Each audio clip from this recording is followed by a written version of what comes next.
Hello, Destructo Dan fans.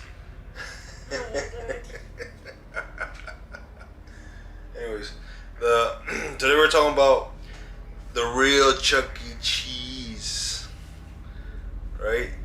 Yeah. Special guest Fernandoban, link down below on his YouTube channel. It says right here, have you ever thought that there was something the creators of Chuck E. Cheese were hiding something from all of us? Or have you ever found something to be off the place? Even the creepy robotic mascots that dance on stage. I didn't until I found out the truth about Chuck E. Cheese. What was the truth? That they had horrible pizza? It all began on the first time I had ever visited the place. I was around the age of 5 or 6, so I, of course, was pretty ecstatic to go. Seeing all those commercials of kids eating pizza, running around without a care in the world on arcade games and on the play structure made me almost get down on my hands and knees to plead and beg my mom to take me. After getting her to break, she took me. I was the happiest kid in the world. My mom drove me over just a few hours before evening, so maybe around 4:30 or so. I almost knocked over the woman at the door who gave you the little stamp on your hand, running ahead of my mom and bursting through the doors like a maniac child. Eventually I was stomped and literally screeching as I ran around to all the games and play sets. After a bit I stumbled on over to a game like Whack-A-Mole but with sharks, right by the staff only room. Never go into the staff only room at Chuck E. Cheese. One shark whacking minute later, I won the game. Before I could squeal in success and collect my tickets, my ears caught the sound of something very strange going on near the staff only room. I could hear someone say test number 15 on mutated rats result, and angered behavior such as throwing desks and scientists at the wall. I then began to wonder what in the world they could be talking about.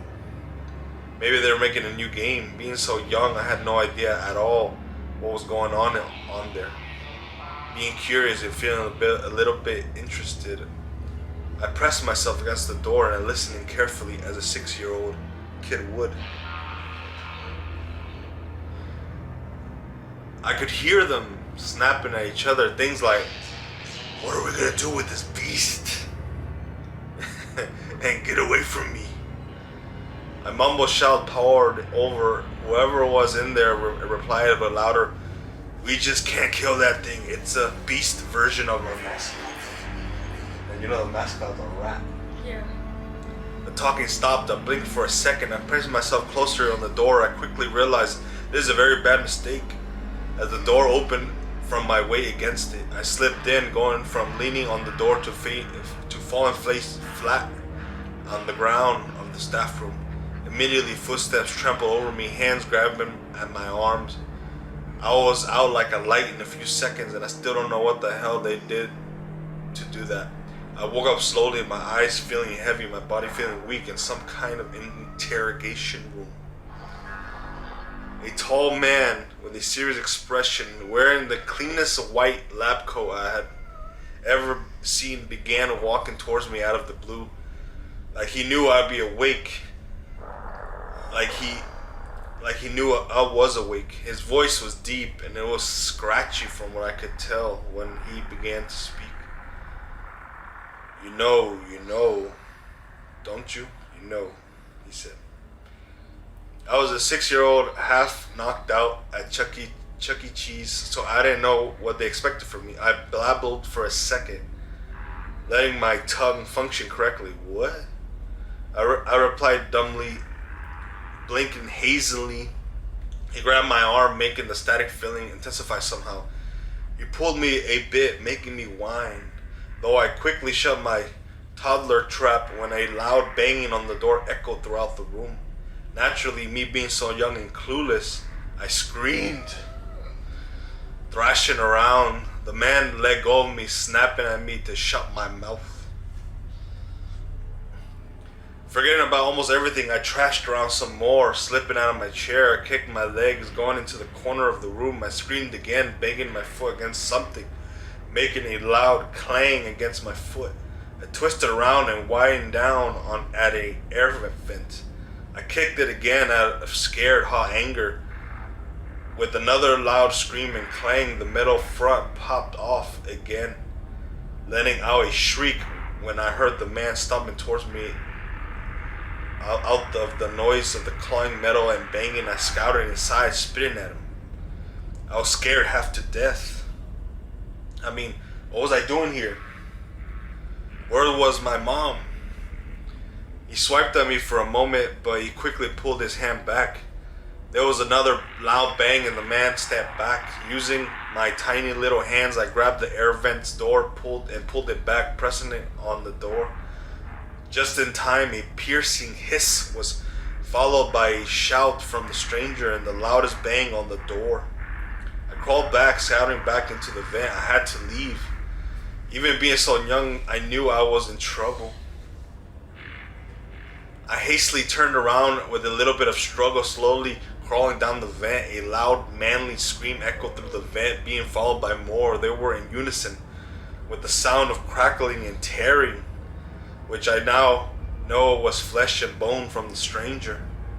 I got out as fast as I could, a small light around the corner. After a few minutes, I stomped on it.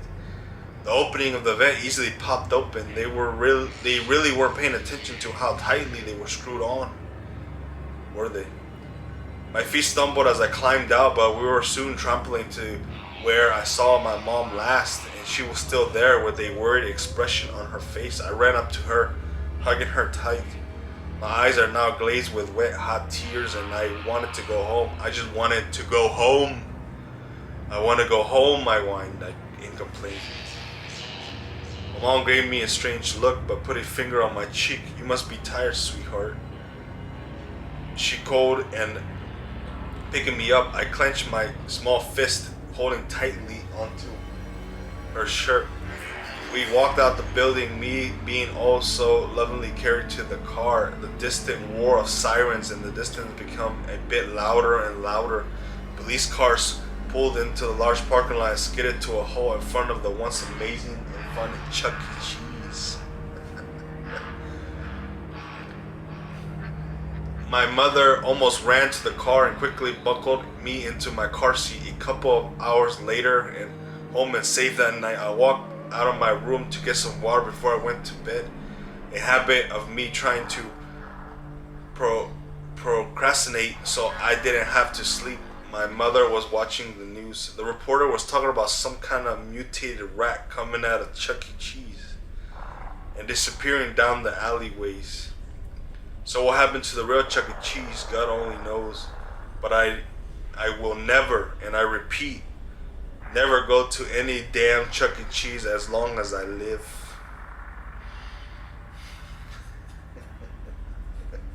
So what do you think? I